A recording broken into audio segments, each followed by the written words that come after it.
कल से कहा जा रहा है कि मैं किसी के बीवी को इन्वॉल्व कर रहा हूं। कुछ लोग ये शोर मचा रहे हैं कि महिलाओं तक ये पहुंच रहे हैं। पिछले लगभग 26 दिन में 2 महिलाओं के अलावा मैंने किसी की माँ, बहन, बहू, बेटी या किसी भी महिला को लेके कोई भी आरोप या उनका उल्लेख नहीं किया।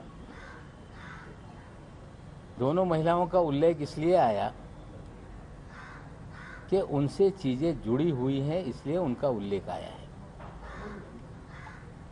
लेकिन जो लोग महिलाओं को लेकर सवाल खड़ा कर रहे हैं,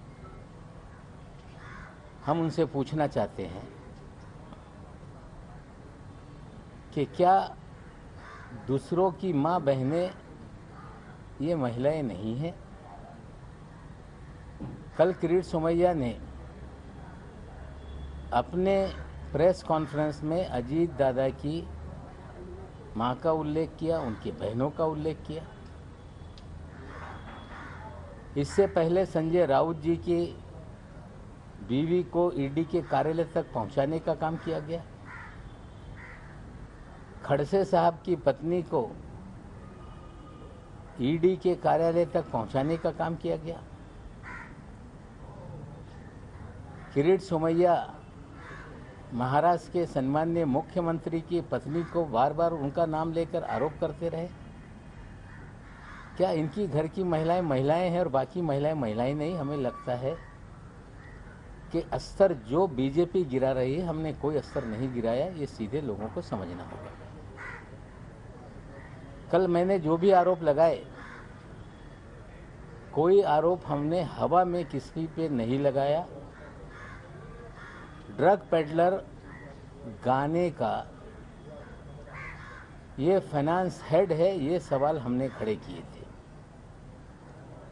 और कल देवेंद्र जी ने, जो महाराष्ट्र के विपक्ष के नेता हैं, उन्होंने कुछ मुझ पर आरोप लगाए और उन्होंने एक बात कही कि मैं आरोप लगाने के बाद कभी माफ़ी नहीं मांगता। उन्होंने कहा कि नवाब मलिक के दामाद के घर से गांजा बरामद हुआ। देवेंद्र जी, आपका निकटतम वानखेड़े है, पंचनामा मंगा लीजिए। नवाब मलिक के दामाद के घर से कोई भी आपत्तिजनक वस्तु बरामद नहीं हुई, उसका पंचनामा है और मैं मीडिया के साथियों को पंचनामा साझा कर दूंगा।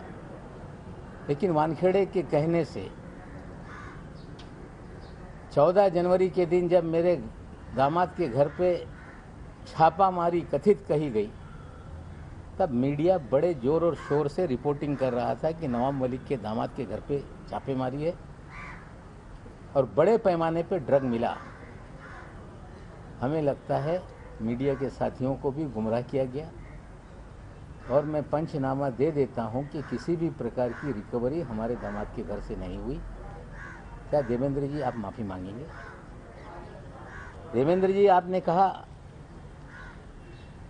कि चार्जशीट को कमजोर करने के लिए नवाब मलिक वानखेड़े पर हमला कर रहा है। आप वकील हैं, वकालत की सनद आपके पास है।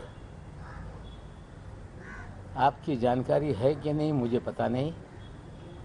एनडीपीएस एक्ट में 6 महीने के भीतर चार्जशीट फाइल करनी होती है